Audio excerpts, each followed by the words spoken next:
Hello दोस्तों, स्वागत है आपका अपने चैनल में। दोस्तों, आज हमारी पॉलिटी की एमसीक्यू सीरीज का 32 पार्ट है। चलिए आज की वीडियो स्टार्ट करते हैं। किस वर्ष से भूतपूर्व संसद सदस्यों के लिए पेंशन की व्यवस्था लागू की गई? 1976 ईस्वी से। लोकसभा के बैठक की अंतिम तिथि तथा दूसरी बैठक की प्रथम तिथि के बीच कितने समय से अधिक का अंतराल नहीं होना चाहिए? 6 माह का। एक वर्ष में लोकसभा के सामान्यतः कितने सत्र आयोजित किए जाते हैं? 3 सत्र। राष्ट्रपति लोकसभा को कार्यकाल पूरा करने के पूर्व भंग कर सकता है प्रधानमंत्री की सलाह पर। लोकसभा को उसके कार्यकाल की समाप्ति के पूर्व भी भंग किया जा सकता है राष्ट्रपति द्वारा मंत्रिपरिषद की सलाह पर। लोकसभा सदस्य बनने के लिए योग्यता नहीं है, उम्र 30 वर्ष से कम न हो। 10वीं अनुसूची के तहत लोकसभा के किसी सदस्य की अयोग्यता से संबंधित मुद्दे पर निर्णय कौन देता है? अध्यक्ष। निम्नलिखित में से किसे लोकसभा का अभिरक्षक कहा जाता है? लोकसभा अध्यक्ष को। लोकसभा के अध्यक्ष को कौन चुनता है? लोकसभा के सदस्य। अस्थायी लोकसभा अध्यक्ष प्रोटेम स्पीकर को कौन नियुक्त करता है? राष्ट्रपति। लोकसभा की बैठक किस प्रकार समाप्त की जाती है? विघटन द्वारा समाप्त की जाती है, स्थगन द्वारा भी और सत्र अवसान द्वारा भी। तो ऑप्शन डी राइट आंसर है, इनमें से सभी द्वारा। लोकसभा का विघटन कौन कर सकता है? राष्ट्रपति।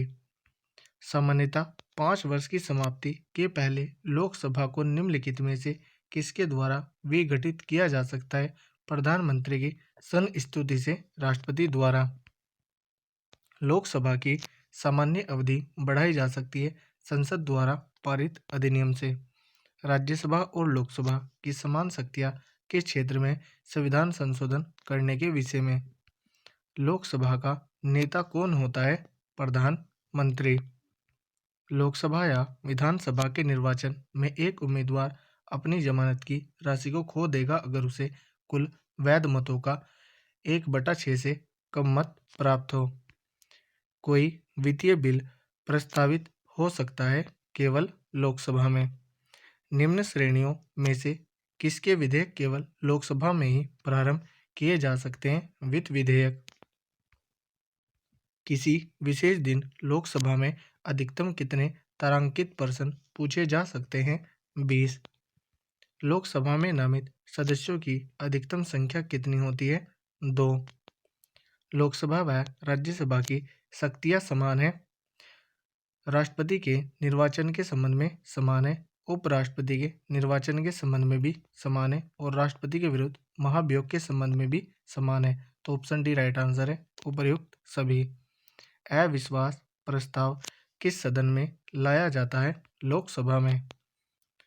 लोकसभा में अनुसूचित जाति एवं अनुसूचित जनजातियों के लिए सीटों का आरक्षण संविधान के किस अनुच्छेद में उपबंधित है? अनुच्छेद 330 में। निम्नलिखित में से कौन सा राज्य लोकसभा में अनुसूचित जनजातियों के सर्वाधिक प्रतिनिधि निर्वाचित करता है? मध्य प्रदेश। निम्न अंकित राज्यों में से किसमें अनुसूचित जनजातियों के लिए लोकसभा में स्थान आरक्षित नहीं है?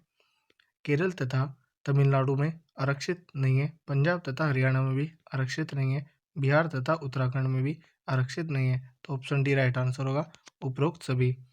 किस राज्य में लोकसभा में अनुसूचित जाति एवं अनुसूचित जनजातियों के लिए आरक्षण नहीं है? नागालैंड में नहीं है, सिक्किम में भी नहीं है और गोवा में भी नहीं है। तो ऑप्शन डी राइट आंसर होगा, इनमें सभी।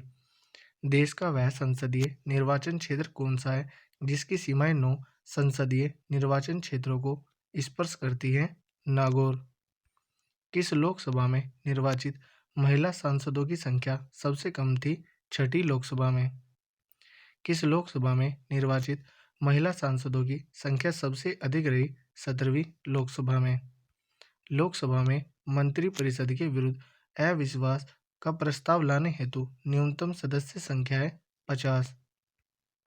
लोकसभा का कोई सदस्य सदन का सदस्य बने रहने से निर्रहित नहीं हो जाता यदि वह सदस्य जिस राजनीतिक दल से सदन में निर्वाचित हुआ था या हुई थी उससे निष्कासित कर दिया गया या दी गई हो।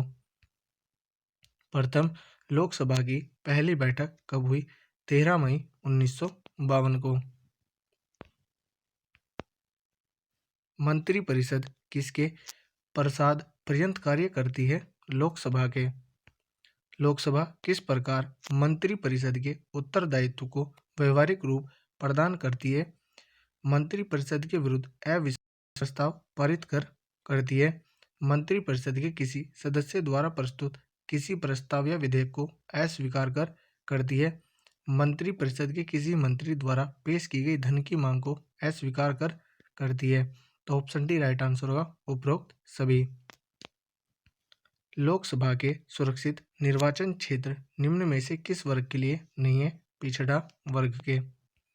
भारतीय संविधान के अनुसार संविधान संशोधन विधेयक संसद के किस सदन में पारित होता है?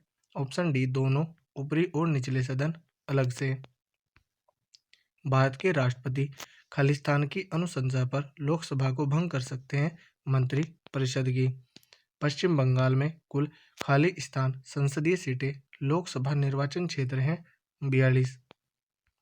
संसद के दोनों सदनों की संयुक्त बैठक को भेजा गया विधेयक का पारित होना होता है उपस्थित सदस्यों के साधारण बहुमत से। भारतीय संसद के परिप्रेक्ष्य में शून्यकाल किसे कहते हैं? प्रश्नकाल के तुरंत बाद का समय। भारत में शून्यकाल कब शुरू की गई? 1962 से। एक दल लोकसभा में विपक्षी दल होने का दावा करता है, इसके पास न्यूनतम कितने सांसद लोकसभा में होने चाहिए? 55। लोकसभा में अनुसूचित जाति के लिए आरक्षित स्थानों की संख्या कितनी है? 84। एससी के लिए 84 और एसटी के लिए 47। निम्नलिखित राज्यों या संघ शासित क्षेत्र के समूह में से किसकी लोकसभा में केवल एक सीट है? Chandigarh, Sikkim, Mizoram. Option A right answer है। भारतीय संविधान के अनुसार धन संबंधी विधेयक सर्वप्रथम लोकसभा में प्रस्तुत किया जाता है। निम्नलिखित लोकसभाओं में से किसने 5 वर्षों से अधिक की अवधि तक कार्य किया? 5वीं लोकसभा ने। प्रथम लोकसभा का गठन कब हुआ था? 1952 में। निम्नलिखित में से पॉपुलर चैम्बर किसे कहा जाता है? लोकसभा को। निम्नलिखित में से किस पर गतिरोध दूर करने हेतु लोकसभा और राज्यसभा की संयुक्त बैठक हो सकती है? सामान्य विधेयक पर। तो दोस्तों, यदि हमारी वीडियो अगर आपको अच्छी लगी हो तो कमेंट करके जरूर बताएं। धन्यवाद।